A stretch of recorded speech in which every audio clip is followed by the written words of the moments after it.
to another episode of Flashback 64, the chronological Nintendo 64 podcast. I am Gooey, joined as always by McKenna. Hello. We're talking about football for the first time today. Yeah. This is our first set of football games we'll be covering. Well, we technically talked about a football game in a bonus episode. Oh, true. Yeah, we did talk a little bit about 10-yard fight for the NES. We'll have to get your guys' takes on that as well. But what about you're not a football fan? You have no background. Okay. No, not really. I there was one year where I decided I was gonna watch through the season and try and figure it out, and then after that year, I was like, all right, I'm good. Okay. Well, that's why me either. There's some knowledge of it from my childhood, but I didn't stick with it. But we got some good guests on who are gonna sort of hold our hand through this set of games. So let's bring them on now.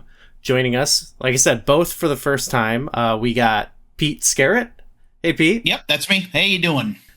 Good. Thank you for coming on. Sure. I know you're a retro sports game fan, but just football, the sport. Are you a football fan? Oh, yeah. Although mostly like fantasy football now. Things have changed over the last 10 years or so, where it's been less about teams and more about just kind of getting involved by drafting a set of players and seeing how well they do and competing against friends. So that takes away from some of the team loyalty aspect, but it's still a lot of fun to play. In fact, I have my team draft in 2 weeks. So okay, that time of year is rapidly coming. That's cool. One of my old bandmates almost roped me into doing fantasy once, a handful of years ago, and I almost did it, and then I got cold feet at the last minute. I'm like, I don't know. I don't know anything about this. I don't want to do it. Also joining us for the first time, we've got Kevin Kickflip. Hey, Kevin. Oh, thank you for having me. I've been listening since just about the beginning, so it's super cool to be on. Yes, thank you. I want to say I like both your shirts, but I really appreciate the Flashback 64 shirt. It's my podcasting uniform, and I went to the podcast factory to make a podcast today, so you got to put on the uniform. I know for a fact that you're a big football fan. Unfortunately, yeah. So being from Buffalo, it's probably the thing that we're most known for, other than snow. So I have Bill season tickets. I've had them on and off throughout my life, and I go to every game, and they usually let me down in January, and then I try to pretend that I don't like football until about August, and then hope springs eternal. Okay, so yeah, that's even a thing. I'm only vaguely aware of their status as a team through seeing your posts. I have a couple teams I know about because I know one person who's really into them. In fact, one band that I was in, Empire, I was Lonely Estate. We called it quits, but they're from Michigan, and my bandmate's a diehard Lions fan, but I know they don't have a good history up until I think recently they did okay. Yeah, they finally won a playoff game for the first time in 40 years, and there's something about Lake Erie, because the Browns, the Bills, and the Lions all have this kind of stink about them, where it's you can get close, but you're never going to get it done. So he always had this promise that the band would get back together if the Lions won the Super Bowl, and for a while I felt pretty comfortable that I wouldn't have to do that, but I almost was sweating that. Pete, did you have you said you're not as invested, I guess, in your home team, but do you have a home team?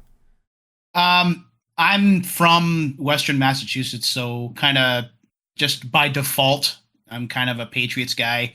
But I was there when they were awful. I went to games when they were 3-0 because they were playing the Saints and both teams were terrible. So I was there through the bottom and up at the top, and now kind of gliding back toward the bottom. So it's been an interesting process to watch, and a lot of people around here are not old enough to remember the bad times. So for the Patriots to struggle right now, they're not used to it. They're overreacting, and they don't know how to process the fact that, every so often your team is kind of at the bottom of the barrel and you got to work your way back up. Yeah, you had a nice 18-year run at the top, which is, I mean, probably the greatest run of sustained success in NFL history. So yeah, it's really hard to top that. Yeah, or deal with the opposite. Everyone keeps hoping for Tom Brady to come back. Like, no, it's not happening. Will you please stop? Let the guy be in the Fox booth and be done with it. I don't think he's ready for it either. He's getting old, right? Let him have a break. McKenna, do you have you're from the Baltimore area? Yeah, so Ravens. Okay, but is that ever any? Well, I said I watched them for like a season. Mm-hmm. I guess I watched them the year they won the Super Bowl. The most recent, That's about it. That's about as far as it goes. Sure. That's about. I've never gone to one of their games, but I've been to their stadium twice to see soccer games. Okay. the other football. Yeah. What stadium? M&T Bank Stadium. Yep. Okay. Real nice. It's next to Camden Yards, which is another beautiful stadium too. Yep. Baltimore's got a cool little thing going there. Yeah.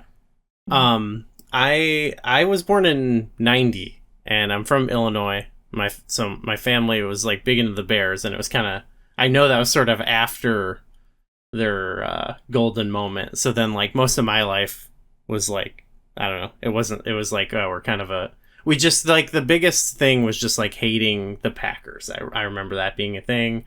All my dad's other family, his brothers and sisters, they're from Rockford, Illinois, just like him. And I don't know if it's just like an anti-Illinois thing, or like the fact that they live close enough to Wisconsin, but they were all Packers fans for some reason. Mm-hmm. So that was like a source of tension between our family growing up. Yeah, that Illinois-Wisconsin border war gets pretty intense with like Cubs, Brewers, and Bears, Packers. Yeah, sometimes we like to try to, take a couple feet, but like we got that one from that 70s show. Like we basically Kenosha. That's all basically Chicago area now. So yeah.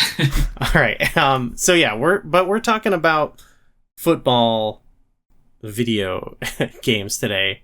Before we jump into that, just one thing we do with our first time guests is also ask, Kevin, if you'd like to go first, what's your background with the Nintendo 64 in general? So I was lucky enough that my older brother, who was in 8th grade at the time it came out, asked for it for Christmas in '96, and we were lucky enough to have a beautiful N64 arrive. Our two games that we got, though, were kind of weird. We got Cruisin' USA and we got Wayne Gretzky's 3D Hockey as the two games for that Christmas. We didn't get, Mario 64 or Wave Race. I wonder if it was because those might have been cheaper games, because I kind of forgot how expensive carts were at the time. But I mean, so my whole family, we all play hockey. So I feel like maybe Wayne Gretzky's 3D Hockey was because we all play hockey. And I have really good memories of both those games. I feel like Cruisin' USA kind of gets chopped down a little bit these days. People don't think it's very good, but I have fun with it. But yeah, I love the N64. I feel like it's just the party system. Even to this day, I feel like I have friends over or anything like that. Like we want to play the 4-player N64 games. I think that they aged pretty good. As I've gotten older, I've kind of started to realize that maybe the PlayStation and Saturn had it going on a little more than I realized as a kid. But Sure. But I love the N64. I feel like it's a great multiplayer system. I love the Bomberman games on it. Those are some of my favorite games ever. But I have a big place in my heart for it. Pete, how about you? So I actually bought mine on impulse on launch day. I walked into a store and they had one left on launch day. I didn't even expect to walk in there, but they had one left. So I'm like, fine, done.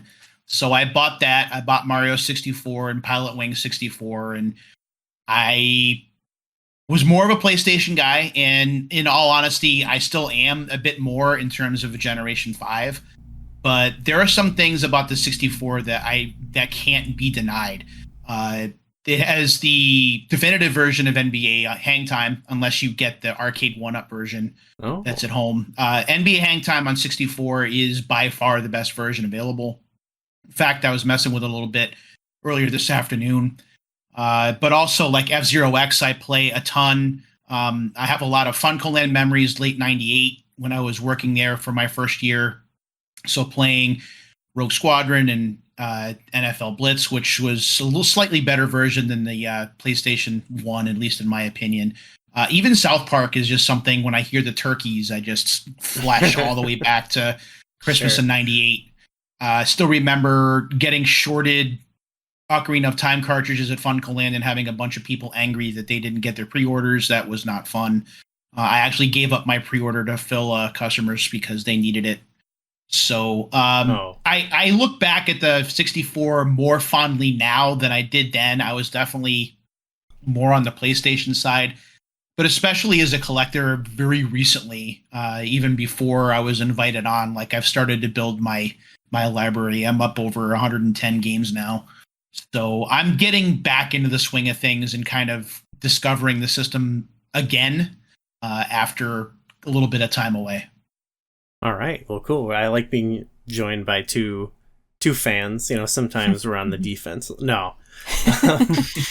But no, I like when people come on and tell us a new way, that like a new thing we didn't know, like about how N64 was better in some regard. Like I didn't know about you were saying some of the games were better than the PlayStation version. Like I didn't even know that. I wasn't aware of that. So I like getting new ammo to You're right. The defense. Blitz version of the Blitz on N64 is really good. I mean, I think like I would prefer to play Blitz on N64 until the Dreamcast games start coming out. Then those are really good versions. Yeah, I mean, I do love Blitz, so you'll get there eventually. I can't wait. I was thinking about that during these games, to be honest. Me too. I was like, but we'll get there. Yeah. I used to tell players, if you ever get a real hard hit, the best thing you can do to a guy is laugh at him. Smacks you and you go. Most people want to cry, but you can't do that. The best reaction you can get is to laugh. That means you don't care or you like it. Neither one of those are good for the hittee. That's my game. What's yours? Before we talk about the games, we like to say what was going on at the time of the game's release, a little bit of a flashback, if you will. So I'd like to bring us forward in the timeline of our podcast and say what was going on. Both these games came out October 24th was the date.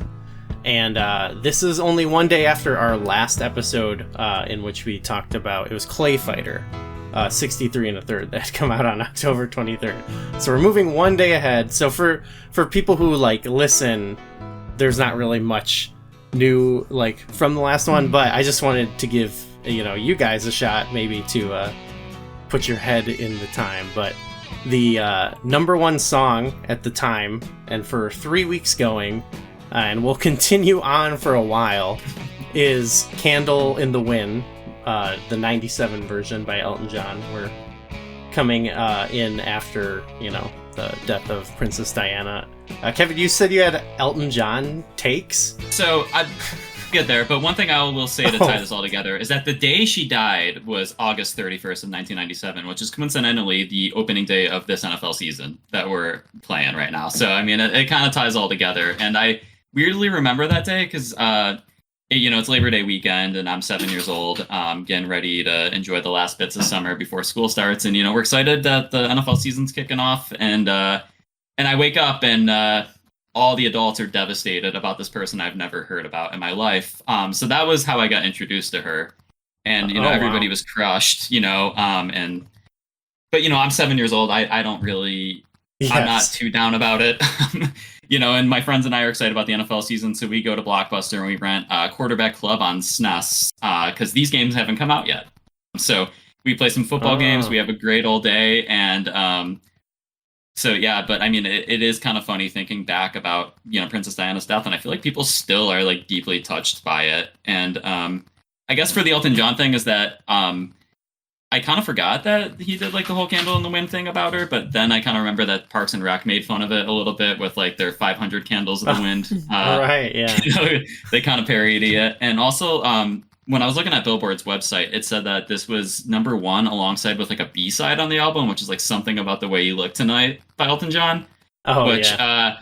Which I would say listen to. It's pretty good. It's kind of, I feel like more 90s music sounds like that than you realize. And it kind of has like the vibe I would say is like somewhere between like Viagra commercial and like Batman Forever soundtracks. So I don't know. I'm just gonna say it whips. He wrote some good smooth songs like that for sure. Yeah. No, he was going for it. It was good. Well, I like the backstory there. It's like it almost is like a prequel to this show and this game then. But I guess I don't know. I don't want to pull everyone on their memories of Princess Diana for every episode, but Pete, you got any Elton John takes or memories? Yeah, at that time, so we're flashing back to 97. At that time, I was just personal life was kind of in a bad place. So gaming was basically what kind of kept me sane. And in 97, actually, what stands out to me at that time is I wasn't playing a lot of consoles then, but there was a 5 and 10 cent arcade where you could pay $5 to get in for the day. And then all the games were either a nickel or a dime, or some of them were set on free play. So I would spend hours either before work or after work going in and just playing like Virtual Racing, Neo Turf Masters, Smash TV, High Impact Football, which is the big daddy to NFL Blitz. Their Battletoads arcade game, things like that. And I would just spend a ton of time in there. With sports, it really, although Madden was kind of struggling a bit for PlayStation that year because it was NFL Game Day was kind of trying to do things with polygon graphics, and Madden was staying more with sprites. So there was some fighting back and forth as to who the big football game was. But in 97, it wasn't long before we were getting the Blitz arcade game. And if you're playing that in like a big mall arcade, that's really what you're playing at the time, and drawing a whole bunch of new attention to the NFL that Madden had brought a bit, but NFL Blitz was so over the top and so crazy and so loud. If you go to an arcade that had the volume set up pretty good, you would get a crowd that would gather around and just watch players being slammed all over the field, and it was absolutely fantastic. Oh, I feel like the more we talk about Blitz, like the more hungry I am to just play that game. You can't avoid talking about it when you're talking about football for the system, because there are certain tiers of football game, and the two that we'll talk about certainly count and they're important. But in terms of if you're going to rank them, even if you're doing it objectively, the simulations don't add up. They cannot touch the magic that Mark Turmel and company put together. And the fact that we got really solid conversions of the arcade game for home just a year after the arcade version was pretty good. Because we were playing Blitz in arcades in 97, and we got the home versions in 98. Yeah. That's what I remember is in 98. Like I was, when I turned 8, I remember Blitz came to N64 and just being like, this is the most fun I've ever had playing football games. And I grew up with Tecmo Bowl, and I think Tecmo Bowl is amazing, but Blitz is just immediate. And like, at one of the last football games I went to, we set up a tailgate on a 20-degree day with an N64 for whatever reason, and we had an EverDrive, and so everybody's coming by checking out games, and people are trying QB Club and Madden and Blitz, and just Blitz is immediate. Everybody just picks it up and has a blast right away, and it's just there's a clear difference.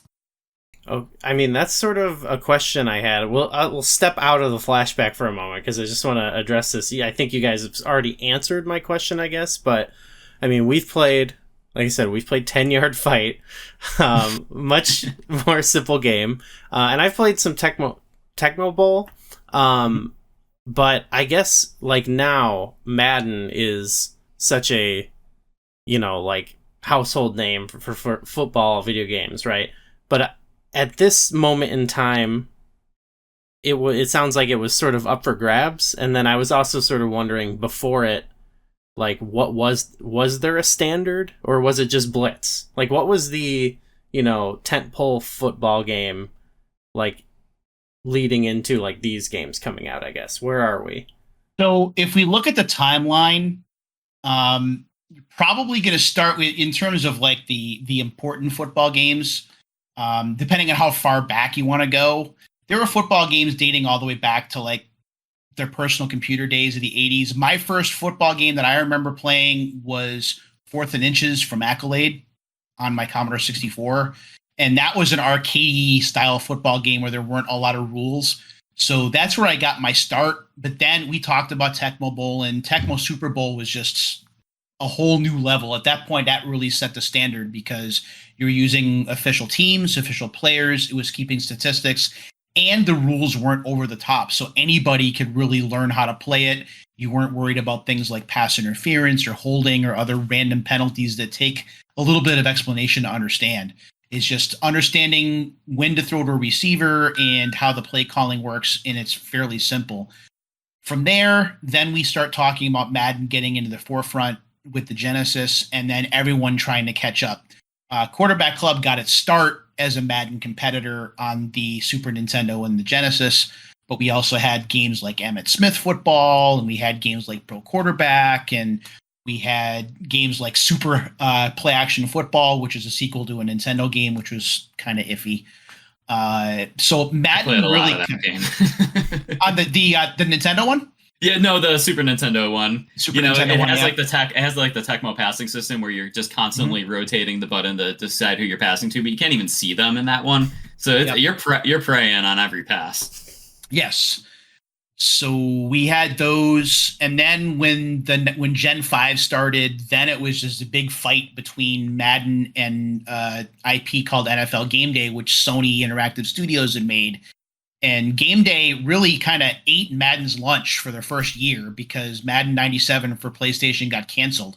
Not sure if you're familiar with the story, but Visual Concepts, the team that would go on to develop NFL 2K for the Dreamcast, they used to work for EA, and they made football games for EA, and they were making Madden 96. And the game was not great, so EA cut bait with Visual Concepts, took the L for 96, and basically left the NFL competition for Game Day to have on the PlayStation all to itself until Madden 97 came out. But by then, it was still a really difficult road to climb. And it took until Madden 99, Madden 2000 for things to kind of even out. So it was Game Day and Madden for the PlayStation era. Quarterback Club, which we'll talk about more in depth for the 64, but that only had one PlayStation game, and then that kind of went away until PS2 version. So it was really just, there were some competitors, like there was a Tecmo Super Bowl for the PlayStation, which was Yeah. And there were some other random football games that I have, like NFL Full Contact from Konami, which nobody remembers. So there were some competitors, but really Madden and Game Day were kind of the flag bearers for the PlayStation. And then the games we'll talk about today were really the only two simulation series, period, for the 64, which is a shame because I would have liked to have seen Konami kind of get their feet wet with that a little bit. If they're going to do NBA and they're going to do NHL, which they did, I don't understand why they didn't try and throw their hat in the ring with NFL, even just once, just to try it. Mm-hmm. I agree. Yeah, because I was going to say the Blades of Steel on N64, I feel like isn't perfect or anything, but I thought it was a decent time. And yeah, Konami, I feel like could have definitely added to this because both these games definitely have good and bad things about them, but I think that they both kind of leave a little bit to be desired, and I think that somebody else could have maybe stepped in. Mm-hmm. Yep. Okay, well, I like seeing all the names, hearing all the different names, and even we've done this with a lot of the sports games we covered. We'll sit and we'll watch like compilations of clips of like the different versions of the games through the years, you know, the evolution of or whatever, and it is like wild when you go into like, well, even earlier periods in this, and you just see like so many different presentations, so many different like series come and go and stuff like that. When I was saying earlier, like now I'm just sort of used to hearing Madden every year. So playing in the NFL means everything to me. No way I'm playing a video game without the NFL. I want the game that plays like NFL football. I want a game that has all the NFL teams. I want the game that gets me to the Super Bowl. Again! NFL Quarterback Club 98, the only officially licensed NFL game on N64. I think we have ourselves a new dynasty here. Acclaim Sports, sweat the details. let's we can just get into the games. Like I said, I didn't really. Oh, actually, I want you both to know that the number one movie when this came out was I Know What You Did Last Summer, which was in its second week of being number one at the box office. So just have that in the back of your mind. I don't know if anybody else here ever watched it, but I never did. We did. Is the one guy a football player? There's a character who's the Big Bang Theory guy. Is that who we're talking about? Oh, it's all connected. All right, I don't know. So what we decided, we normally kind of talk about the game separately, but then as we realized, like, we'll probably just do comparative discussion, and you guys, if you have notes on either game, we can get to them in whatever order. So McKenna is going to. This is a first time description combination, so yeah, go for it. Okay. Madden Football 64 and NFL Quarterback Club 98 are the first football games released on the Nintendo 64. They are based on the 1997-98 season, though Madden lacks the NFL license for the season, making it the only Madden game without it. Acclaim, the publisher for NFL Quarterback Club 98, holds exclusive rights to the licensing for this season. Both games have season and tournament modes, as well as a mode for just playing a single game called Exhibition in Madden and Preseason in Quarterback Club. You can also create a player, create teams, or do a fantasy draft in both games. Quarterback Club has a couple additional modes, the Playoffs and Simulation.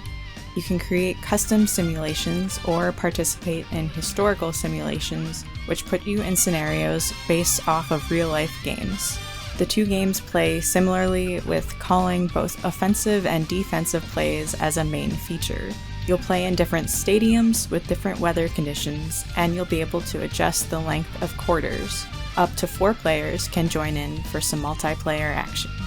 So what we kind of usually start off with, you both have kind of answered it, but feel free to elaborate with the games in particular. Like, just what do you have, Pete? If you want to go first, like your I guess personal background with these games specifically.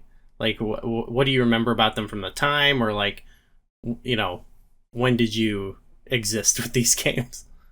So when these games came out for the 64, the 64 was not my primary game system. So I played these years later when I started to get into retro sports games just as a general thing, and playing these games a bit just for personal research and to kind of familiarize myself with them, to see what the game systems are like, how they play, how they look, how they run. So my first impressions of Madden 64, which is really Madden NFL 98 for the PlayStation stripped of the license, is fine. It is something that people probably weren't too impressed with at the time, because while a lot of other things were in 3D, Madden 98 or Madden 64 was still primarily a 2D game with a lot of sprite movement. Therefore, it tends to run a bit smoother. But that being said, it's still a fine playing football game for what it is. It utilizes the same Madden systems from the 16-bit era, and it moves forward with that so that it's easy to pick up and play for veterans of the series. The only thing you really have to get used to, in my opinion, is just the 64 controller and the C buttons, because you're using a different button set than you do on a PlayStation controller or even a Super Nintendo controller at the time. So Madden 64 really just gets hurt by its lack of license, and whether that's because EA was late to the party or because Acclaim secured those rights on its own, I'm not entirely sure. I don't know the whole backstory on that, but it does hurt when you have one game that has the real teams, the real players. That's what fans want. Fans want to be able to play as their favorite team, as their favorite players. I want to be able to drop back with Bubby Brister and throw a 35-yard pass. I want to be able to drop back as John Elway and throw to Shannon Sharp. I need to have those names to make it more real to me. And that's where I think where Madden kind of struggled a little bit, and why we would see in later years that EA did not sleep on the license and make sure they secured it going forward. I wasn't expecting to hear about Bubby Brister this early in the podcast, but it happens. No idea. But, it's not worth knowing. No. that is always interesting to me. Like when we've seen this, we've played 2 soccer games already, and like just interesting, like what has the licenses and what doesn't. Like I don't know, that stood out as weird to me. Like one of the games was NFL, but then the other one was Madden, and I associate Madden with like being the NFL game. So it's like it's weird. I don't know, like we enjoyed with the soccer games, we actually enjoyed the unlicensed one more just because it was a better game, and it didn't really hurt for me, like because I don't know any of the players. But in this, I don't know if that stood out as weird to you, McKenna, but like for me, like seeing B Favre, I was like, okay, I know who that is, but like when the team is called straight up like Foxborough or whatever, then I'm like, this is going too far. Yeah, I guess that's where it was like the strangest, where it was named after the stadium location. Yeah. So I was like, oh, and they who is this? Yeah. They were so inconsistent about that too, because Nashville is one of the teams in Madden, but that was the year they played in Memphis. Actually, they were the Nashville Oilers who played in the Liberty Bowl in Memphis that year. So like, there's some weird inconsistencies. And then like Buffalo, the team plays in Orchard Park, which is a suburb of Buffalo, but they're called Buffalo. But yet the Patriots are called Foxborough for where they play, but they're not New England or Boston. They were kind of funny about that. Yeah, I wonder how that decision was made. Yeah, I need a dossier about how they made those decisions. Well, it almost seems like it was a last-minute decision by EA to try and port it over because they wanted to try and get in and make some money. And even though the license had kind of flown them by, football being such a popular sport, especially here in the US, like if you have the ability to do a quick and dirty conversion and try and get a little bit of money just to kind of float it and see how well it sells, it's not necessarily bad to do. And EA was also in the midst of kind of making a change to their graphics engine. They were moving away from sprites. They were moving into the polygons, which they would do from Madden 99 forward. So it was a transition year. I have a feeling, though, that it was a rush job. It was kind of like a last minute, let's go ahead and do this. So let's throw it together and let's see how it goes. I was actually reading like a couple hours ago, kind of just trying to do some last minute cram research to make sure I have some good talking points. I saw that they actually started this game in March of 97 and they were done by September of 97. So 6-month development time on that game. That's crazy. Yeah, I think what also lends credence to like, it was very last minute is the fact that like they came out on the same day. I think that if you're a company like EA and you know that the Madden brand recognition, just the name Madden in a football game has been pretty successful for the last 6-7 years, like there's no reason not to do it. And even if you can't get the license, just putting something out there with the Madden name on it, you're going to get some sales off that regardless, but you want to make sure you get that out there. You don't want to leave someone being the only football game. And especially if we look back at that PlayStation history, the fact that they had missed the window to compete against NFL Game Day and they had to narrow that gap of competition over the subsequent years. They didn't want Acclaim to be able to get that kind of lead early. They want to be able to at least have something on the table and keep the competition close so that as time went on, they could edge out and eventually surpass what Quarterback Club would be. And we'll talk about quality and stuff, I'm sure. That's such a evil empire type move there, right?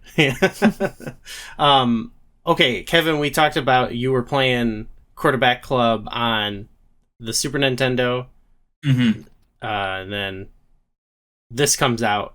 What happens? Do you jump to either game? What's your story? I run them both from Blockbuster at some point. Okay. They're both out. My brother and I are interested. I feel like everybody here is into football. So even all my friends, my siblings, all that, they want to play the new football games. So and it was a pretty big competition. I feel like looking back at a lot of the articles in the time, it was just such a big compare and contrast thing. And both these companies are taking a shot at the early N64 football market. So we wanted to see what they were both like.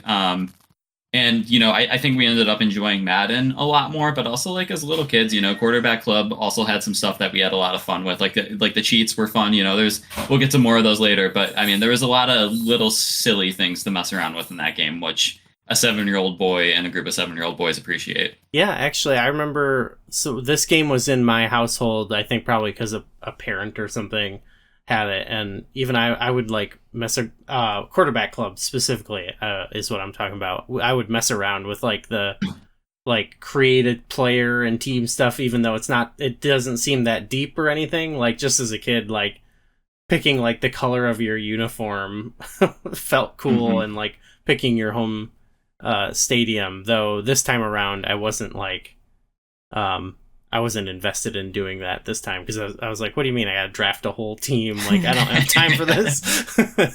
It's cool they had it. I mean, honestly, like the fact that you can create a team in these games is like, there's modern Maddens that don't have that feature. I mean, so really, that's seems not nothing. Very weird. Yeah, modern sports games are a whole nother story. What I had fun with about this is just like going into the fact that there's competition. There's like different companies taking a crack at things, and they have some competing things like.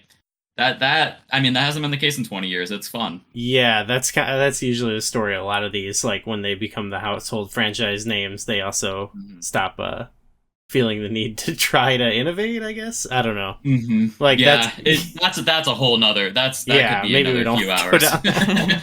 McKenna, what's your backstory with these games? Zero backstory with these games. Yeah, played them for the first time. Did you ever play? You didn't ever play like Madden or anything? No. Okay. No. Yeah. So 10-yard fight is 10-yard fight, and we played some Blitz at the arcade, and that's pretty much my football gaming experience. Okay. Well, for these games, what any major impressions, like first impressions or anything from either? Like, how did you feel about them? First impression, playing all of them is that as someone with not a lot of football knowledge, trying to choose plays is pretty overwhelming, especially when it's like a timed thing and you're like, what are all these things doing? What do I do? Yeah, I felt very similarly. That's something then that I like about Blitz is like there's like 3 pages of plays, and like it almost doesn't, like you just pick like, oh, that one looks good, and you can kind of do whatever. Like it's not that deep or whatever. And I was like, I don't know if I picked a good play or not, or if I just didn't, play it out right. Yeah, it was hard to figure out if I was doing the right things. That's a good thing, I guess. What we can ask our experts here about like the plays and stuff. I guess, what do you think about that, as well as like, I did think it was cool. We read like Brett Favre like picked play. I don't know if this is just like marketing, right? But he helped with the playbook. Yeah. I don't know how they decide the playbooks for any of these games and stuff. But what do you think about overall like the idea of calling plays, its accessibility, and like what did you think of the quality of the playbooks in the game? I don't know. Calling plays, if you don't understand the intricacies of football, can be really overwhelming. And I learned football through osmosis. I never played. I only watched on TV, and I only started to get into football like late in high school. So everything I've learned from watching the sport on television. And there's still a lot that I don't understand about plays. I understand some of the basic concepts now over the years, but it's taken a long time. So when you're playing these games and you're seeing halfback sweeps and you're seeing quick ins and you're seeing deep outs and you're seeing crossing patterns, like if you're not a hardcore fan, a lot of that can get you lost because you just don't know what to call. Whereas when you're playing something like NFL Blitz, I'm going to be straight up honest right now. I've been playing that game now since 97. I only call one offensive play ever. The bomb. That's it. Yeah. That's it. Hell That's yeah. It's the only one. Broken. That is the only one. defensive plays I'll change it up every day, but the bomb is the only offensive play I pick. It works every time. I'm literally looking for the bomb every time. Like, I've scoured. It's hard to navigate the plays in this game because sometimes I'm like, wait, how do I go back or flip it? But I'm rooting around in there looking for the bomb and I can't find it and getting mad. But I mean, Madden has there are deep outs, and they're the Hail Mary play is basically as close to the bomb as you're going to get. And it's basically the quarterback telling all of his receivers, "You go long." Yeah. And I'm just going to put it up. I'm going to put it up to you. You just go long. No running play. Either I'm going to run with a football as a quarterback, or I'm going to get it to you down the field.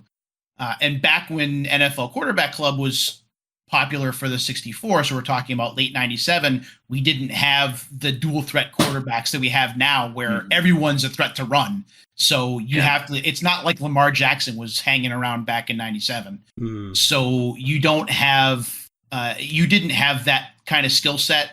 So it was a very passing focused league at that point.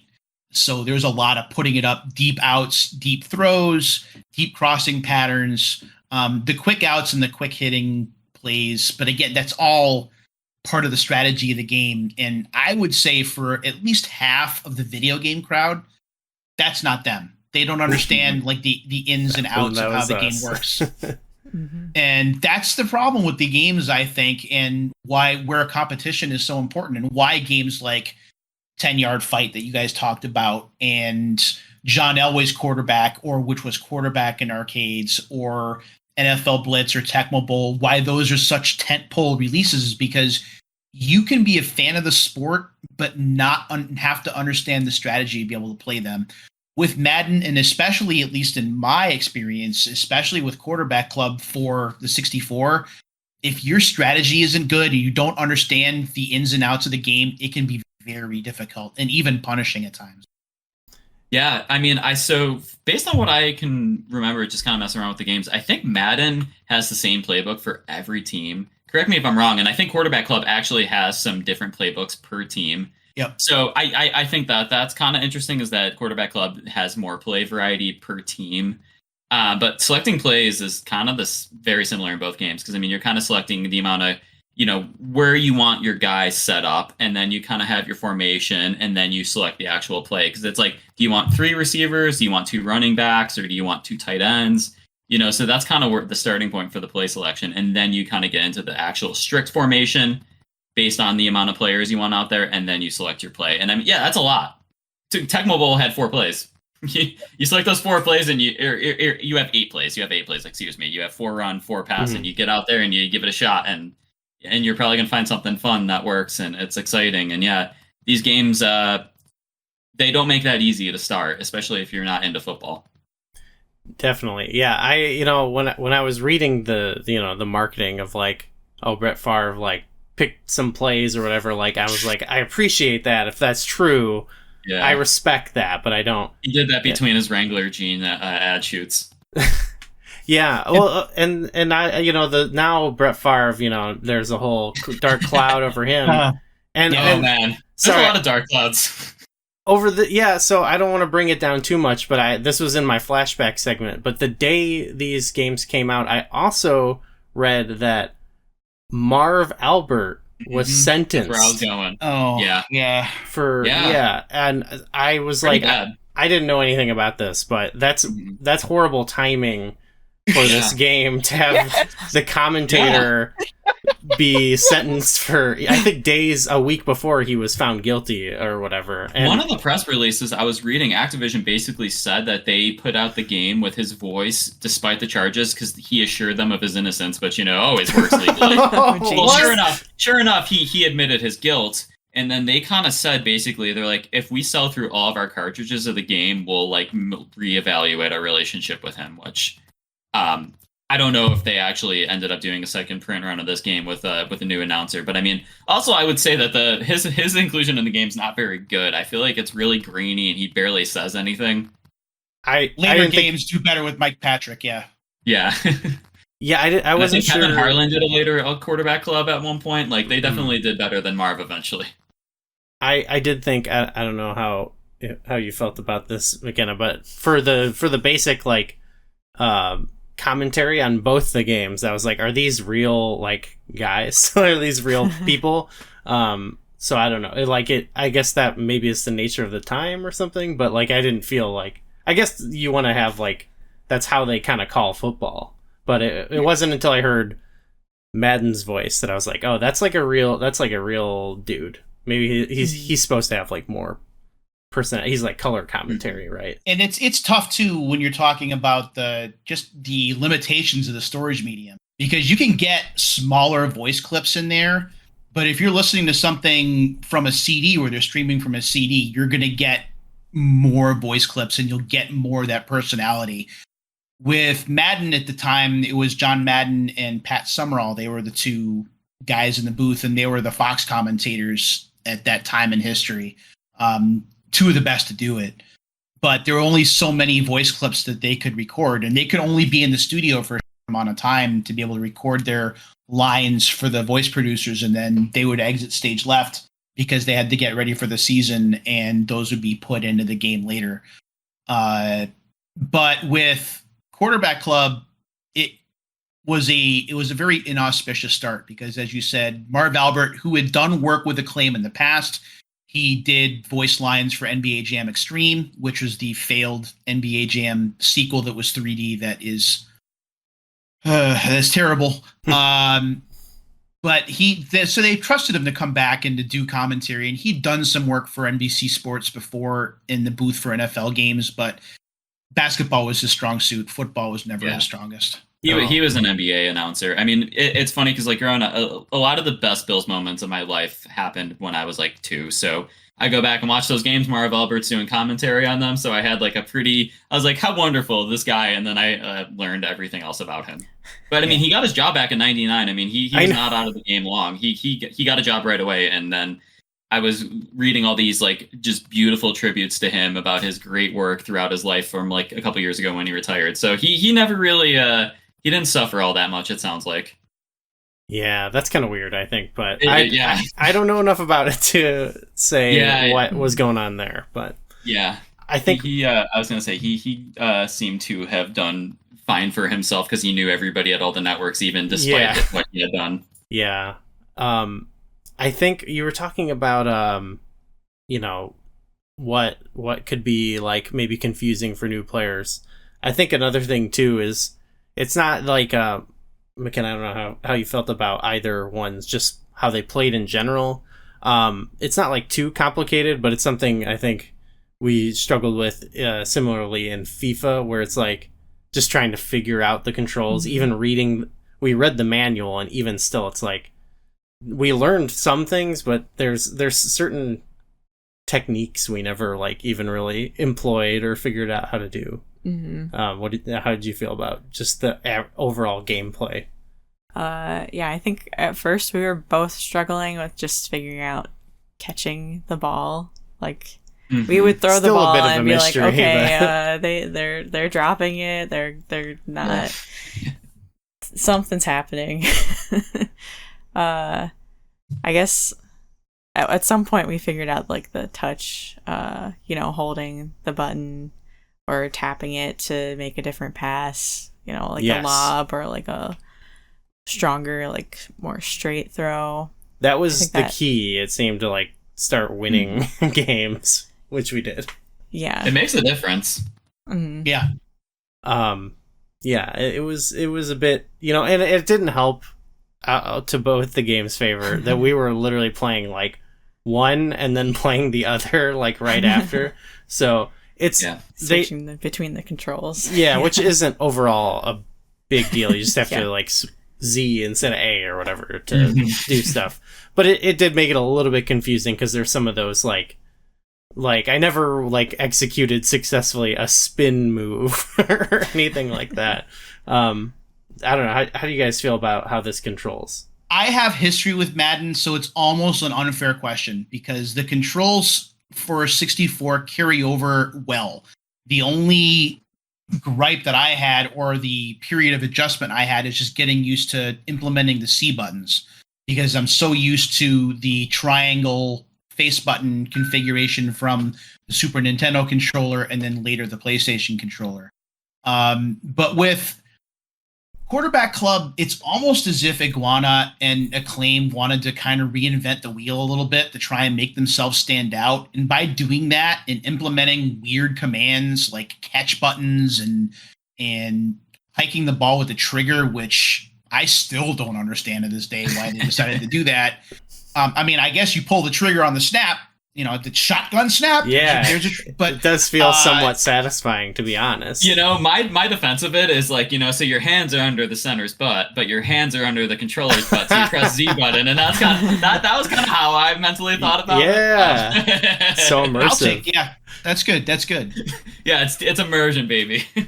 But so adapting to Madden was easier for me as a longtime player. But again, it's unfair to compare that because I'm basically the target audience for that game. Mm-hmm. I'm a returning veteran. I'm familiar with how it works.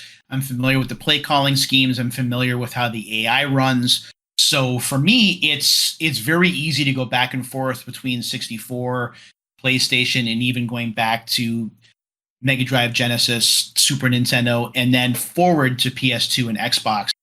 I don't get lost. But with Quarterback Club, because there are different controls, there is a learning curve there, especially if you're coming from the Madden school. If you're looking for something different to play because of how impressive, at least in stills, that Quarterback Club looks, like, oh, those graphics are great, I got to see this. It takes a little bit to get used to the controls for sure. I struggled quite a bit, like, getting back into the game, and I was throwing myself on the turf more than I was throwing passes until I remembered what buttons did what. Yeah, the C buttons are definitely a troublesome thing for the N64 controller, translating it to football games, because I'm like, what's catch, what's juke? Because the one thing that I guess I would say that kind of helps is at least I feel like Madden on this isn't that different than the Madden games. Even today, I feel like they have a lot of common DNA still, which actually might be a problem with current Maddens, is that they're still not that different than what we played now. They really are kind of fundamentally pretty similar games. But yeah, just doing the C buttons for a lot of stuff I found very troubling. Also, there's really no like true turbo button. Like, I think A is like push yourself forward more than actual sprint. So like, and I think the way the speed works in this game is that you get going, you build up the head of steam, which I think is interesting. But like, I found it troublesome for trying to do a run play because sometimes my running back is having a hard time getting up to speed.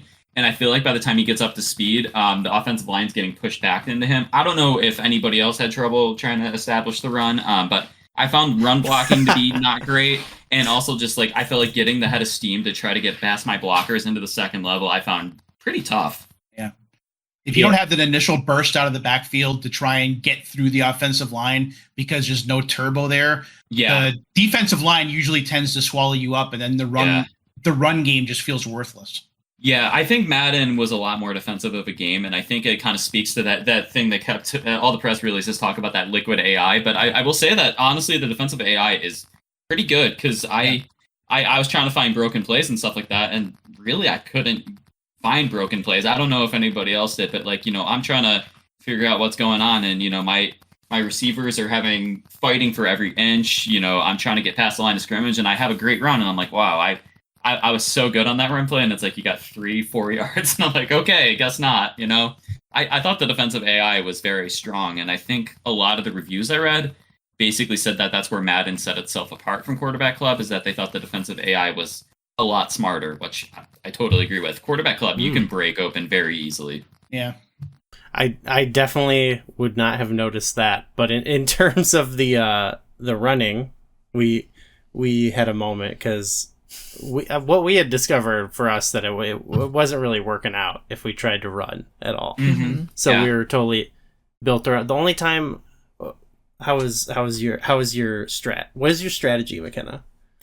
I avoided the running plays. If I ran, it was because I chose a passing play and I just happened to have an opening. Same. That was the only time. Yeah. And sometimes you get really, like, you'd have a good opening. That feels good, honestly. Yeah. I tended to just, like, look for the farthest open player and throw it, hope they caught it. And I made a few touchdowns that way. Like, I just It throw works. it. They go past the player, go past the defense, and I just run the rest of the way.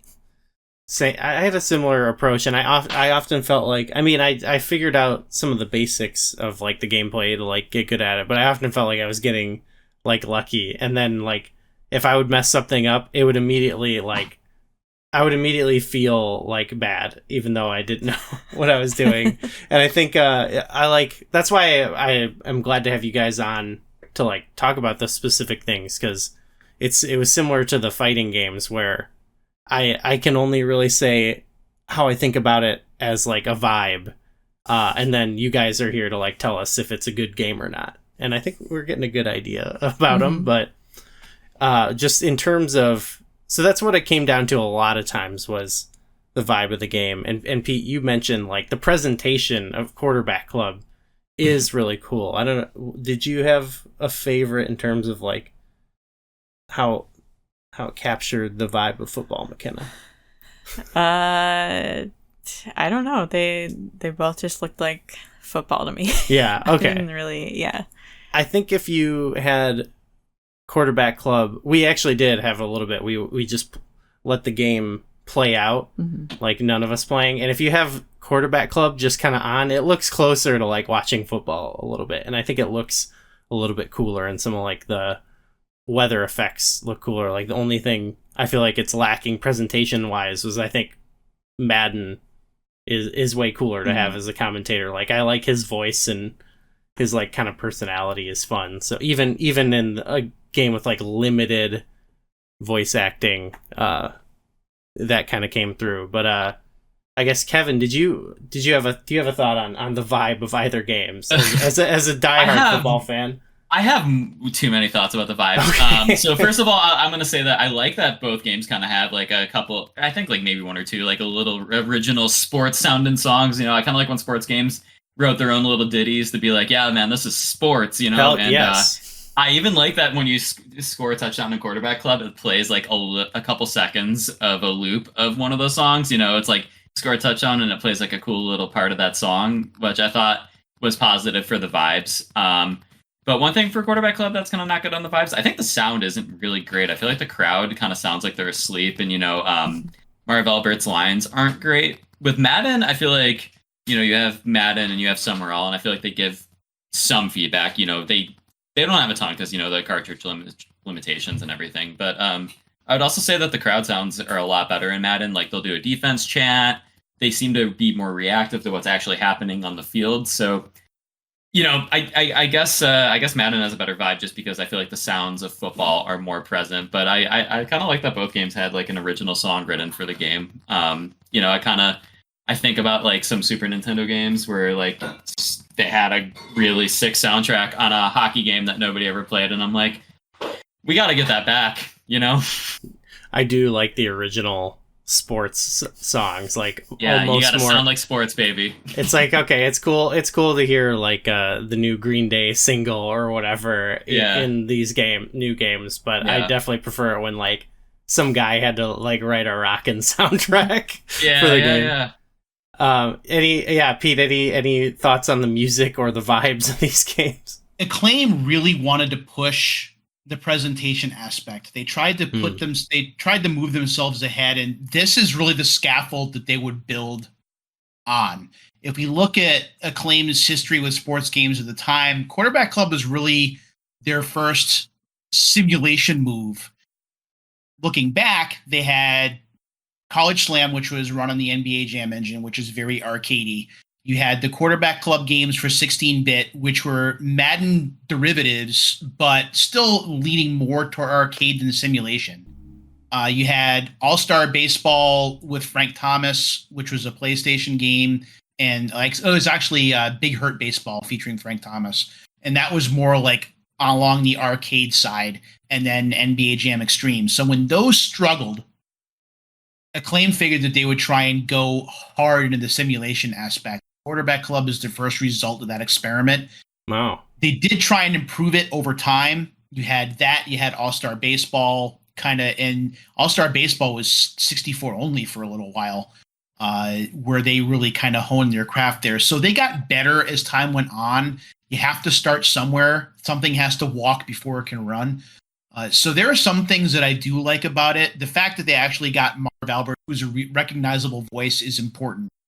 When they went on to have Mike Patrick in the booth afterwards, people from ESPN knew who Mike Patrick was because that's where he was most well known. Marv Albert, between his NBA and his NFL on NBC, he was a well-known personality despite his entanglements.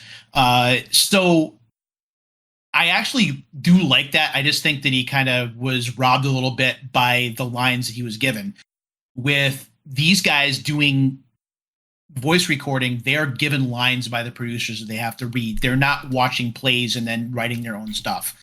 So they can only work with the material they're given, which is why something like, and not to venture too far out of bounds here, but something like NFL 2K with two guys who don't have any sports announcing experience whatsoever can read a script and sound as good as, if not better than, half the people who are doing it professionally on TV. It's all about the lines you're given, and it's all about your voice direction. And back then, with Acclaim just starting out, I really can't fault them for it. I do think that they tried. I just think that when you try and reinvent the wheel, sometimes you are in danger of breaking things that were never broken to begin with. Sure, yeah. I think with the I wanted to comment real quick on the sound track of it that Kevin brought up, because you said both the games. I think both games really have like a theme song, and that's it. But Madden has a second song that you really like, McKenna. Yeah, just the one that plays when you start the game. That's like an off-brand. I don't know which NFL song that is, but it like changes up. They change some a couple of the notes and rhythms. Oh, does and it? It's just Is it like, supposed to be like the Fox song or something like that? I guess that would make like, sense. Yeah. Right? Okay. I know what you're talking about. Yeah. Well, yeah, we'll definitely play it at some point. But like, if you play them side by side, it's like very similar vibe. Mm-hmm. But yeah, to what you were saying about to Acclaim, like it does feel more like.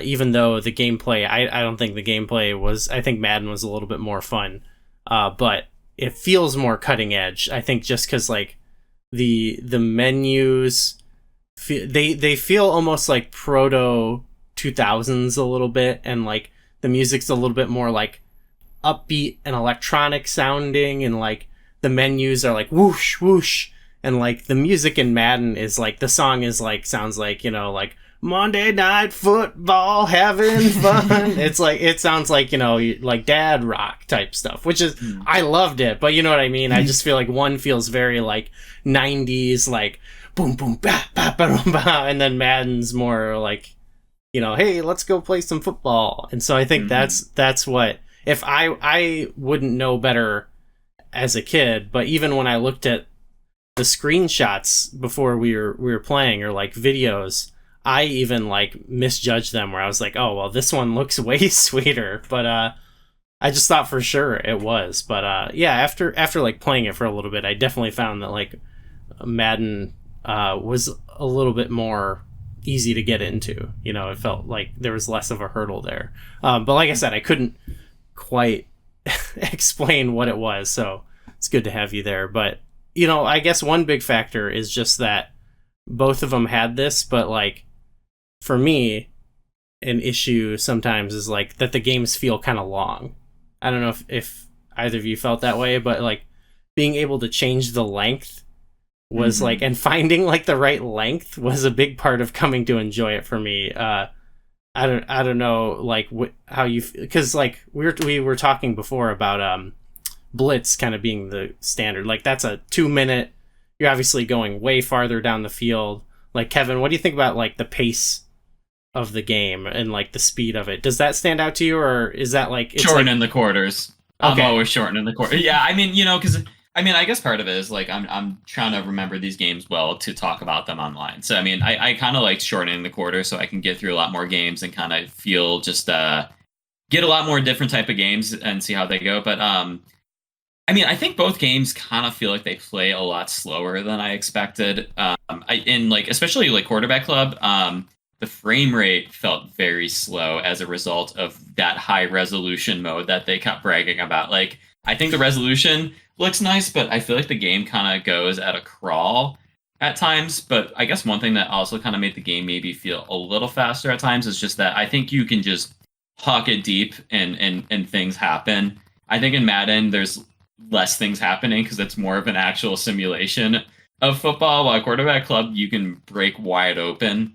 So yeah, I mean, I shrunk down the quarters. I wanted to play quick games of this because I think if I'm playing too long of games with these kind of the first 3D football games of all time, I think I would probably not enjoy it as much. So I tried to make it as fun as I could, so that way I can enjoy doing the reacquainting myself with these games. Yeah, how about you, Pete? Does that seem weird to change the length, or what do you think? No, it doesn't seem weird at all. Every time, since going all the way back to 16-bit, whether I'm playing football games, it's 5-minute quarters. When I'm playing hockey games, it's 5-minute periods. I am not playing full 20-minute or 15-minute. It takes too long. It's supposed to be a video game version of your favorite sport, not the actual thing. If I'm going to spend 20 minutes a period, I might as well hit the rink or hit the football field and go and do it myself. I just want to be able to get into it real quick, get that quick hit of experience, that quick rush of enjoyment, and then go about my day, especially if I'm doing something like a season or if I'm doing something like a franchise in later games. If you're playing full-length games and you're doing like multiple-year franchises, think about the time commitment that would require. That is basically the equivalent of like 1.5 other full-time jobs a week. No thanks. I'm just here to have fun. And if I'm going to do a franchise or a season mode, I'm cutting down the quarters and I'm not feeling a bit bad about it. Yeah, I think okay, that's good to hear, because I was, not that this is bad, but I was like thinking about a lot of the features of this game, including that mode. I'm like, this would be like really cool if I was like invested in it, I think. So that was another thing where I was like, I couldn't get a good gauge on like how they pulled that off, and I guess we'll ask about that in a second. But I know McKenna, the pacing for you was tough too, but Yeah. You were not sure. What did you think about the speed of the game? Well, I know I think it was while I was playing, I said, you know how they say horse racing is the fastest 3 minutes in sports? I said, I think this is the slowest 3 minutes in sports. Yeah. I really felt like it was dragging. But yeah, so you had like kind of you had an anti-football bias. Yeah, especially on defense, I think, because I felt like it was way less interactive on the defense. So I was really just waiting for it to switch to offense. But it's not actually the game of football. Of course, that's the issue. Like, to what I think Pete, you kind of put it best, because I have found like I don't watch football, but like when I do, like I can get invested in a game and like appreciate like the cool parts of the game and stuff. We watched actually some highlights from the Super Bowl that year. We were watching the 97 Super Bowl, and it was like sick, and there was like amazing plays. It's a good Super Bowl too. Mm-hmm. Oh, and we also watched like a little mini documentary on Madden, because I was like, I only know about him from the period. And again, they were describing games. I'm like, that's so awesome. And they were showing plays and stuff. But there's something about it that like, and like Blitz, I get really invested in. But like, there's something about this where I can't like, I don't know. I kind of have to. It's not a bad game, but I have to like kind of force myself to like get into the moment and like feel like the tension of a football game that I would get when I watch a real one. I don't know if that seems crazy, but it just doesn't translate for me, even though it's more realistic than say Blitz. And this is the thing that makes Blitz successful too, is the rubber band AI keeping the games close. You have to stay invested because no lead is safe. Big time. Yeah. You're winning late or you're losing late. So it doesn't matter what happens before. You could have a 28-0 lead at halftime and everything's gone your way, and all of a sudden every single time you touch the ball, either you're getting picked off or you're fumbling in every play, and the computer comes back and you're just gripping your head like, what happened? But that's how it keeps you involved. That rubber band AI that we've seen with Jam and with Blitz, and even going back to games like Mario Kart for the Super Nintendo, where you're never going to stay fully ahead. And even Mario Kart today with the blue shell, where no one's ever out of a race because you have an item like that to kind of keep things involved. If you're playing a true sports simulation where everything is the way it would be in the real world in terms of the accurate amount of time, the accurate skill set. If you're playing two teams that are unevenly matched, it is the most boring game and the slowest game you will ever watch. Yeah. And it gets brutal to like, you will turn it off. You'll either turn off the power or you change the channel because no one wants to see a beating like that, or no one wants to see a game with two teams that are terrible with no offense. Their defenses are terrible and they're just kind of trudging around the field. You've already changed it to something else, or you've started to do housework or your taxes or whatever else you're doing. So I totally get that. Sports video games can certainly be simulation aspected, and that's fine. And that's where we are modern day.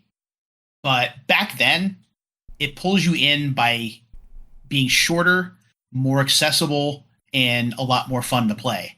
And with these, you're starting to see the first vestiges of like that simulation aspect where they're trying to make it a bit more real than arcadey. And it didn't happen until the next generation when Madden actually would roll out tutorials where you could actually watch or play along. We would show you how to understand how plays work. Whoa. That was something that was huge. If you play Maddens for the PS2 and for the Xbox from like the mid 2000s, there are tutorials that'll actually explain to you how the plays work, how the formations work. If we had something like that back then for people who hadn't played the games before or really weren't like in-depth fans, they would have learned so much more. Or if they had done like an extra instruction manual or a strategy guide that came with it that kind of explained it, I think a lot more people would have been able to understand. But just packaging the games as is, it almost seems as if they were just marketing it to people who are already playing the games to begin with. Mm-hmm. Yeah, which I guess think, like, that makes sense. That's their base, but yeah, it didn't help players like us. I mean, I think that the Maddens, the next generation, not this generation, but the generation GameCube, Xbox, PlayStation 2, I think that's where it really hits its stride, where it's not only teaching you the game, but also it's just more responsive. I feel like it plays so much faster. The animations are better. I just feel like the feel of those games is perfect for whether you're somebody looking to get into football or if you're somebody who cares a lot about football already. I think at this point they weren't there yet. Yeah. New 3D tech. I mean, you're getting your feet wet, moving from sprites in 2D to polygons in 3D. And there is a learning curve there. And that's really what Gen 5 is. If we step back and we look at it as more of like a scope, a wider scope, it's that learning curve that you need to go through to be able to understand the technology with the limitations of the technology that existed at the time. There was no way that the 64 or even the PlayStation would be able to do the things that we needed another generation's worth of technology to really put into focus. One of the things that I talk about a lot when I talk about my history with gaming is the huge jump between the 5th generation and the 6th generation. When I saw a Dreamcast game running for the first time in real time, my mind melted, like literally exploded, because I'm seeing Sonic Adventure with all of this clean texturing and everything is looking so sharp, and I'd never seen that on a PlayStation or 64 before. And this is coming from someone who had stepped up from a Super Nintendo to a 3DO, and I thought, wow, that's pretty cool. We're using CDs and we have full motion video to now, like, this is in game. And then PlayStation 2 and Xbox and GameCube advanced that even. Yeah, I remember Ready to Rumble on the Dreamcast was like the most amazing thing I had ever seen in my life. I was like, that's real life, you know? And then I think that Sega Visual Concepts took the ball running right away on Dreamcast with those NFL 2K games. I mean, those were amazing games, and I'm sad that they still aren't making them. Something you mentioned a little bit earlier is like playing through like seasons and stuff like that. Like we did that on some of the other sports games we played. We like kind of dipped our foot in a little bit. I can kind of speak for both of us here. We didn't do that at all. With this, it's a little bit weird. It's like you literally like it's a whole season and there's all the teams and stuff like that. And that's another thing that adds to kind of like the overwhelming sort of nature of this, but both the games sort of had these different things of like fantasy drafting, seasons, there's create a player, create a team elements. It seems really interesting, but like, just like as like, it's like that extra step of like, well, if you're not already invested, it was like, I didn't know exactly what to do. So I guess I'm asking from a novice perspective, is that stuff fun to mess around with in this game, or like, what did they do it right, or like, is there an example of this being done right? Like, do you like these features? Kevin, if you want to go first. In 1997, I bet it was. I bet it was pretty cool that you could draft your own team, or both games had a create a team feature, which I think Madden actually had like different logos and names that you could do, while the quarterback club just kind of had like basic color schemes that you could do. Mm-hmm. But I mean, that was pretty cool. And like I said, modern Maddens like at points have not even had that feature. So, that's not nothing. But like, I'm sure in 1997 that was pretty cool to make your own team. And if this is the only football simulation game you bought, whichever one it is, that's a great time. Plenty to mess with. But as a guy who just has an EverDrive, now, like, I'm not going to get into the weeds with it. But I appreciate that it was there in 1997. Okay, how about you, Pete? Is that something you get into? It used to be. In my 16-bit days, especially like the later Maddens, like mid-90s Maddens, I used to mess with that feature a bit. And one thing that I always like to do, because I am in no way athletic in real life, is be able to put myself in the game as like this superstar that can do like anything. And having the ability to do that with create a team and create a player is something that I do enjoy quite a bit. And I will take the time to try and make the character look like me, or like Al Bundy, or whoever it is I decide to kind of put into the game. But playing through a season, I don't do much because it is just so time intensive. NFL games are probably the easiest because the seasons are only 16 games apiece. Whereas if you're playing like a baseball season, that's 162 games. Are you really going to play 162 9-inning games? Yeah. Where are you finding the time to do that? Hockey is 82 games. Now, I'm a big hockey fan too. Love hockey, even though I can't play it. But 82 games plus playoffs, which are best of 7, that's a lot of game time. I think I only played through a season in playoffs once, and that was NHL 98 for PlayStation, which is one of my favorite sports games of all time. So it speaks to how much I love the game. But more often than not, most people are not going to play through full seasons, at least not at this time. It wasn't until like the college football games of the PS2 and Xbox era, the NCAA college football games, which people still revere to this day, where they would play through multiple seasons and franchises and take players all the way through their college careers. I don't know where they got the time to do that. Bless them for being able to have that free time. But that was more a thing, I think, in Gen 6, when you had many, many more customization and just franchise options to be able to play multiple years. Playing 1 year and then just the game ends feels kind of cheap. Playing multiple years in a franchise and watching the team rise and fall based on whether the players retire or whether they sign to other teams, then you do get more invested that way. And to be honest, a lot of those people will simulate a lot of those games too. Like, I don't have time to play through all. I'm just going to simulate through some, and I'll jump in when they get close. So these features are cool for the time.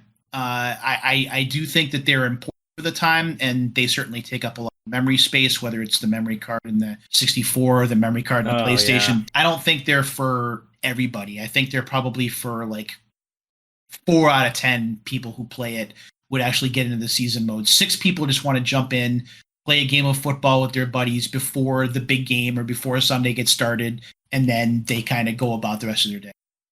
Yeah. Say that the next generation is when I got super invested in franchise mode. Like Madden 2003 was my first really big foray into franchise mode, and I would do like 15, 20 years with some of these teams I'd make. I was in middle school. And then when I was in high school, I would do the same thing. That's when I had free time. And then, yeah, I mean, I was going to say after, once the HD era started, the games had less features. They kind of gutted the franchise modes in favor of more online play or selling booster card packs to kids and stuff. Yeah. But the PS2, Xbox, GameCube generations of those games were the most full featured, and they were where they got me. And So at that time, they were definitely worth playing. Here, you see the DNA of those things kind of getting started. Okay. And I mean, Game Day 98, I think, was the first fully polygonal football game. These were number 2 and 3. So it's a starting point. I did like that there was like a lot of options, not just in all those modes, but for how you want to play it. Like you mentioned, you could simulate games. You could like just skip them, simulate them, or you could just literally not pick a team and just watch the game, or you could do, like you could do any amount of players against another player. And I think that's really cool. Like obviously if I had like a group of like football friends, like maybe that could be a fun, like we've been tracking, there's not been that many 4-player games yet, though it's starting to like fill up as we go through the roster. So I see this, especially for football, like here's our first example of that. I just think that's really cool. We did some we like any game where we can play co-op, although we did struggle with it a little bit because, well, what was I think you had the short end of the stick a little bit on it. So what do you think? Yeah, so I guess first player got to be quarterback. So Yeah. when we did that co-op, I didn't get to do that, so I was mostly just running around. And then I think since you were quarterback, you picked the offensive plays, and then I picked, when we were on defense, the defensive plays. The two games handled that a little bit differently, but it basically, like, they had it where first, like, you just weren't playing, or you weren't picking the plays or ever being quarterback, it seemed. So, yeah. Which I feel like in Blitz, I think it like flip-flops you or something like that. You take turns if you're on the same team. So I feel like for you, you were just kind of running around. I felt bad a little bit. I was like, all right, I'm here. And a big struggle with it too was like you were often like you'd start the play off camera. Yeah. And so you're like, what the hell am I doing? Run onto the screen I'd be to like, see. where am I? There's probably we could have maybe figured out changing the camera angle or something, but we never did it. I don't know. Maybe we're to blame here. User error. Yeah, user error a little bit, but I mean, I like that it's there, and I think again, if it was a game we're more like invested in, like how we got into soccer a little bit more because we're more familiar with it, I guess. Kind of got decent. We got decent at that. We struggled. Like, we can do okay at this if we're playing like Green Bay and we're playing against like a shitty team. Like, we can do fine. Yep. And it's like somewhat competitive, but again, by halftime we're sort of like, all right, I feel like we've won. Like, let's call it. But yeah, I mean, it sounds like you're talking about all these games on the horizon, but I feel like they're not going to come to us on the podcast. Like, I feel like we're going to go through the N64 library and we're not getting to any of these awesome sounding games that are in the next generation. Like, do we have anything to look forward to? You get Blitz pretty soon. Yeah, for sure. I just mean in the realm of I played several more. There's more quarterback clubs and Maddens. Like, I played Quite a few. In that good era. Like, I had friends who were like into Madden, so I occasionally played it, and I like got what was good about it. Like I'd play it for a little bit, and it's sort of like the loop would like scratch. I'd scratch that itch of like the satisfying gameplay. And I'm like, am I gonna get a game other than Blitz, like a simulation game on this generation that I'll really get into? But it sounds like this is the experimental era. For the most part, I mean, football is just those two franchises for the most part, or those three champ franchises for the most part for 64. Hockey, there's a bit more variability. You've got Acclaim's Breakaway series. You got Konami dipping their toes in the water with their Blades of Steel game, which I just kind of messed around with a little bit earlier this afternoon. And then you have the one EA hockey game, which is NHL 99, which is basically a souped up version of NHL 98 PlayStation. That I think you'll actually have a good time with when you get there. Okay.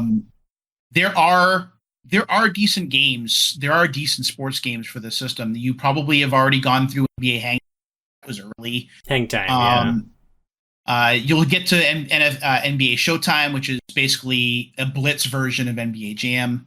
That you'll have a good time with, I think. So there are some decent games on the horizon. It's just the simulations for football, for whatever reason, despite the fact that NFL is just so popular, there really just weren't a lot of takers. And what really surprised me a little bit, maybe it's because action football really didn't do well on Super Nintendo as much as they thought they were going to. I would have liked to seen one more try, especially since you had the Seahawks in their backyard because they're based out of Seattle. Right. Just that didn't happen, and that's too bad. Because I think that Nintendo, with their simple sensibility, would have been able to make football more appealing. And it didn't happen.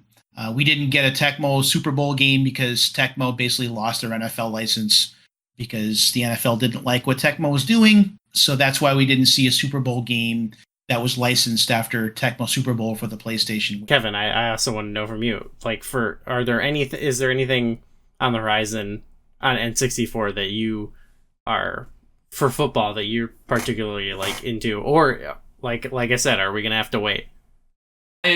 Yeah, I mean, I think that the simulation football games on this console are not too much different than these. They deviate and reiterate and improve here and there, but I don't think they're all that different of experiences down the road. Okay. I mean, maybe I would have to dig in a little more with them and remind myself, but I really feel like Madden 2002 or like 2001 on PlayStation 2, that is. I feel like that's, to me, where the series really takes off.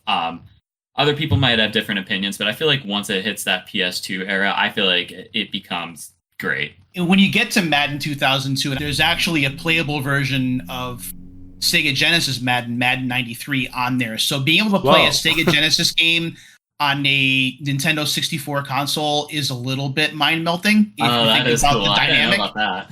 That's sick. That's pretty neat. The later Madden games you might get into a bit more. They are faster, but they do add some more arcade style elements. In fact, there are strict arcade modes included that make the game a bit more offense minded, where you'll have some fun with. And they do things like Madden cards and Madden challenges where you do different things in a game and you're rewarded with points. So Madden does do a nice job of kind of diversifying as the series goes down the road. The base gameplay doesn't change all that much, although the graphics will change. You'll see a switch to polygons, and it does move faster, especially if you got the expansion pack equipped. But just the number of features will grow. And I think that if you take the time to invest in those features a little bit, you'll find something you like. And definitely check out the arcade stuff. I think the arcade mode's in 90. I think you'll have a good time with that. Okay, well, yeah, I was thinking, like, we've done some PlayStation stuff a little bit. We've dipped in. We thought it'd be fun to do bonus episodes talking about, big PlayStation games. But sometimes I'm like, maybe it would be fun. Certain games just have, like, the better PlayStation version. It might be fun, like, to do side episodes where we talk about, whatever the equivalent was for games. But obviously opening that up to sports games opens up a lot of possibilities. So we'd have to find, like, the right one, maybe like the best one or something down the road. But that could be something we do. McKenna, do you have any other thoughts on either of these games? Anything else that stood out to you?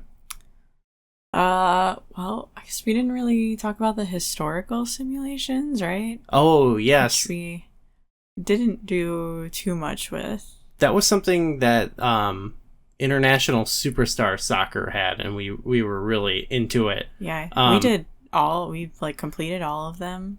Yeah. I played some. Do you have any? I mean, it's cool that it's included. And I like the inclusion, but I like too that they tell you, like, what team you want to play as, but if you want to play as the other team, you can be like, I want to play as the team that's winning. Yeah. But it was a little bit harder to get into just because, like, a lot of times, like, compared to International Superstar Soccer, you were playing a much shorter, it's again the length. You were playing like a shorter chunk of the game. Like, you could make time clock go faster on those, but then I feel like a lot of times you're having to score, so you like want more time. So I don't know. It was a bit harder to get into them, but I like that the different scenarios and stuff like that. That seems like a feature. It seems like a feature that should stay in games, but it sounds like does not. It did come back. There have been other games that have had it. The NFL 2K series for PS2 and Xbox had some playable NFL situations from real life where you could either play through those situations and try and copy what happened or change the outcome. So it did occur again. I do like the fact that Acclaim put that in there, and that's one of the perks of being allied with the NFL and the NFLPA is you get all that archive, so you know stuff that you can play with to add to those situations, whether they're Super Bowl situations or playoff situations. But they are very specific too. Like, if you're a newer player or not too familiar, you're not going to care about emulating Super Bowl 20 and trying to keep the Patriots below 3 points because the Bears defense was just godly that year. It has to be put in the right way, and it's targeted to a smaller group of players. That's why even in something like NFL 2K, it's there, mess with it, but it's not something that they kind of point you towards. It's something you can find when you're exploring. And that's why, I know that was there, but I really didn't mess with it much just because time is what it is. Sure. And you can't access everything and kind of go through it. And unlike when you're a reviewer at the time and that's all you did is you went through every nook and cranny of the game. But situational stuff for me is just kind of, I already know what happens and you're under all these different constraints and parameters. And to me, that kind of removes the fun a little bit. Like, I already saw it happen in real life. I was there, so I'm good with not recreating it. Yeah, that was something in the soccer game. Oftentimes, you were trying to like change history, which made it a little bit more fun. Like, there's more stakes in it. Or this is like, yeah, can you do the thing they did? Which is like, I probably, if like the team, because too, the team's like stats. I don't know. I guess there are times where it was like underdogs and stuff, but. Yeah, I wasn't that into it. Kevin, did you get into that sort of thing? I would say, as a Buffalo Bills fan, you always want to change history because history is not our friend. There you go. And so NFL 2K5 had this as well, and so I think it's really cool that Acclaim did this way earlier, and on the N64. So there's one where the Bills lost their first of their 4 consecutive Super Bowl losses on a missed field goal at the end. So you get to change that. That feels pretty good. I bet all the adults around here would have been much happier people had that actually happened. But there's a couple things about NFL 2K5 where that's this revered game that everybody looks upon wistfully, thinking, why is this gone? Well, it's because they charge $20 for the game, and the NFL says we're a premium brand, and you're not going to charge $20 for one of our games. So they gave the license to EA pretty much because they felt slighted by Visual Concepts selling the game for $20. So. That's a really revered game that everybody loves, and I really like it too. It has a lot of cool features and is a lot of fun. But yeah, I mean, those simulations, changing history were in there, but also first-person football was in there, where you see football out of the eyes of the player. And wouldn't you know that Madden 64 has that same camera perspective where you can play the game through the eyes of the player? And it's not easy, but it's cool that it's there. Quite an experiment. You could play that. Oh, okay, we didn't play that mode. Some of the replays had that. I didn't know you could play that. You can play that way. It's pretty hard. Yeah. Okay, I'm gonna go do this before later on we like to rank the games, and I think I need to experience that before I can officially give my ruling on it. Yeah, I don't know if you'll have that much fun with it, but I think it's pretty cool because it's one of those weird features that's in this football game that is beloved and talked about so great now. Those features are in kind of these early 3D football experiments, which I think is neat. Yeah, that's got to walk before you run. And I used that phrase earlier, but it's true. Where we have been in football games, you had to have someone lay the groundwork. You had to have someone make the play calling simplified. You had to have someone actually create plays that people can understand. You've actually seen what a football play looks like sketched on a board. Most people aren't going to understand what any of that nonsense is. So being able to simplify it so that more people can understand it is important. Situational football, first-person football, arcade versus simulation, season statistics, things like that all got their start before and were simply built upon and closer to perfected as we move from generation to generation after. Yeah, that's what's been fun about our show so far is like, you know, we play a lot of the classics that come up, but a lot of times we're in this like very unique experimental era of gaming. Even some of the classics obviously are like experiments of their own. And it's interesting to get, you know, you'll get a game like we've got Mario 64, but then you also get games where it's like, I bring this up a lot, but they're like, I don't know, 3D button, like, you know, or they're just like, we don't know how to handle this. So, Yeah.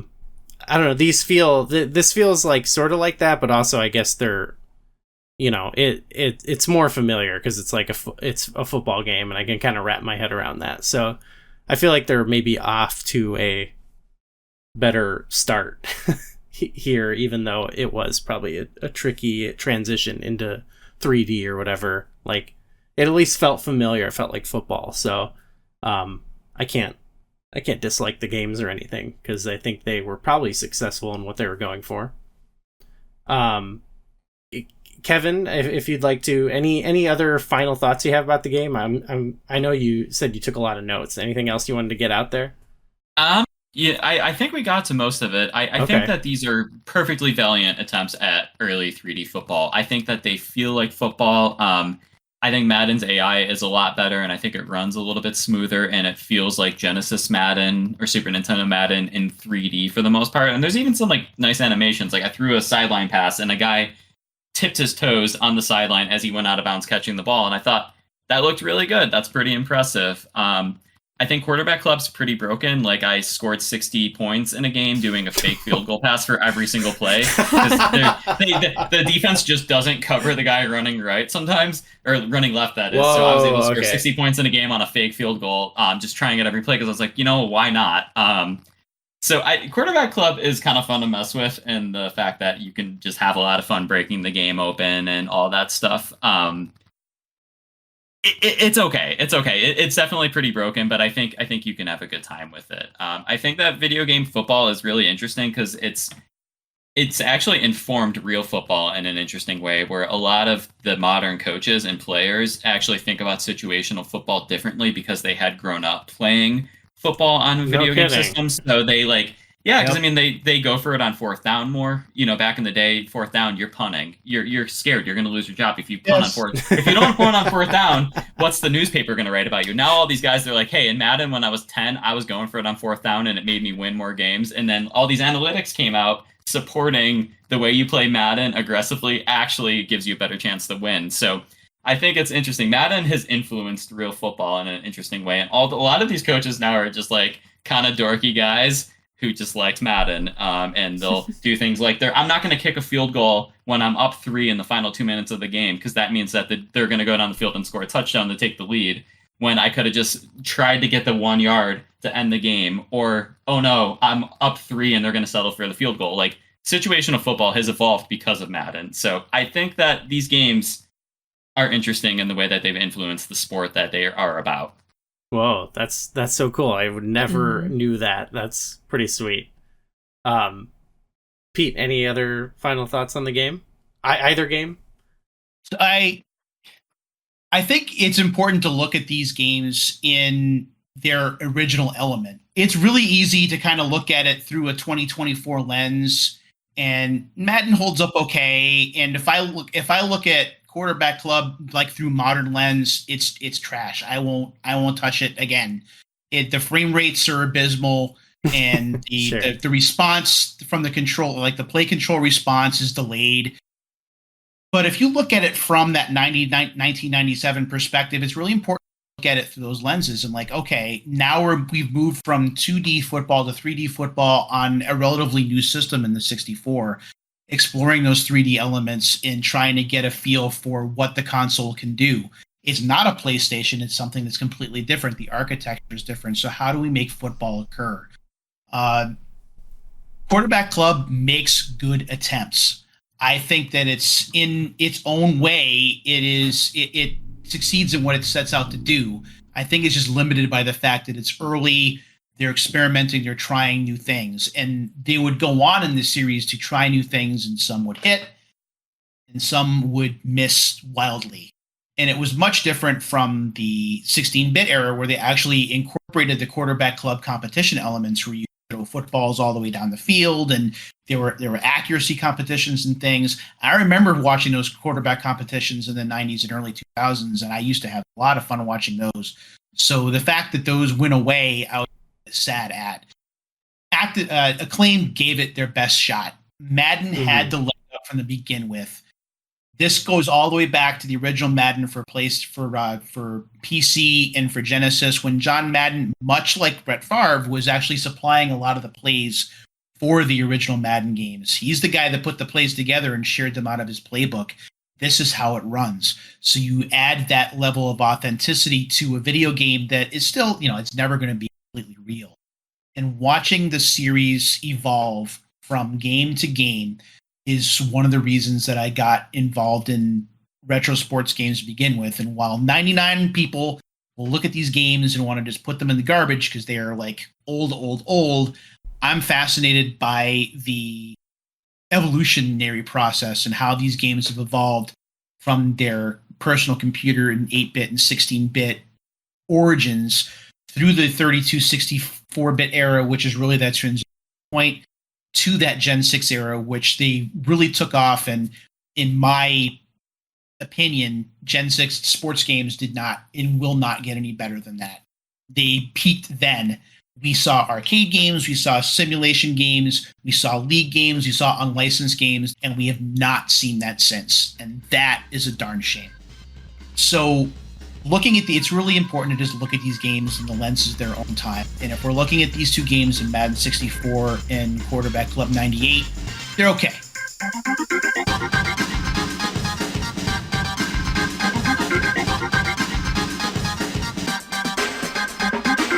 For sure, yeah, I could not disparage either game. And I think you guys both really helped elevate the conversation in the podcast how much higher than if me and McKenna sat down and tried to talk about this game. Like, it would have been annoying. I think people would have been really overhearing us kind of complain about how we don't understand what's going on. So I want to thank you both for coming on. Actually, before we do the plugs, just one final little bit of factoids. You mentioned it a lot, both the developers of the game, but I think it's our second EA game for the console. We had FIFA 64, and I think this might be the first time we heard the EA Sports, which is really fun to hear. It's pretty nostalgic for me as someone who didn't play a ton of sports games but remembers them from the time. That was nice to hear. EA is back, but also this is the second game that we've played by Iguana, and I just wanted to shout it out because we love Turok on this podcast. So shout out to Iguana and Acclaim. And actually, our next game we're going to be covering on the show is also by Acclaim. Our next episode is going to be on Extreme G, which we are excited to talk about. And we've got a great episode lined up for that. It's gonna good set of guests. But like I said, I want to thank you guys for being a great set of guests. Kevin, do you want to plug anything? I don't have too much to plug, so I was going to say, if you just want to follow me, I talk about sports and video games and anime and stuff. My name on Twitter is Kickflip, like Kickflip, except with a PY at the end. And then on Blue Sky, I'm just Kickflip. And eventually on YouTube, I have been working on a little podcast about just anime music. I'm going to start with the romance anime Chobits from 2001. Quite a hard turn from the masculinity of pro football into romantic anime. Cool. But But yeah, YouTube is just Kicky at Kicky and then dash Flippy. So that's where you can find me. Hopefully, I actually do something soon. But thanks for having me. Yeah, thank you so much. It was great to have you on. Great to have, like I said, a big football fan. And yeah, we'll have to hit subscribe on that channel for sure. Pete, you got anything you want to plug? I don't do much in terms of video anymore, but I am all over socials, and my handle, I'm lucky enough to have the same everywhere, which is at Pete Skerritt, PETESKERRITT. So X, Twitter, and Threads, and Blue Sky, and you'll find me talking about random video game stuff at any or all of those platforms when I have time. Awesome. Well, yeah, thank you so much.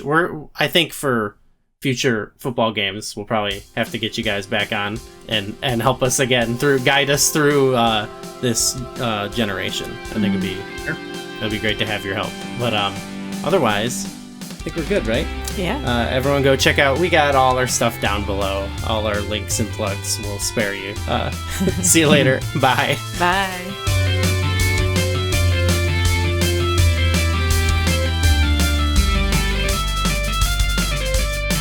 As always, we want to give a special thank you to our $5 Millennium Star tier patrons. Thank you, Darren Hupke, Infection Form, Jeremy Aber, Kiefer, Nico Sylvian, Paul, and Underline V.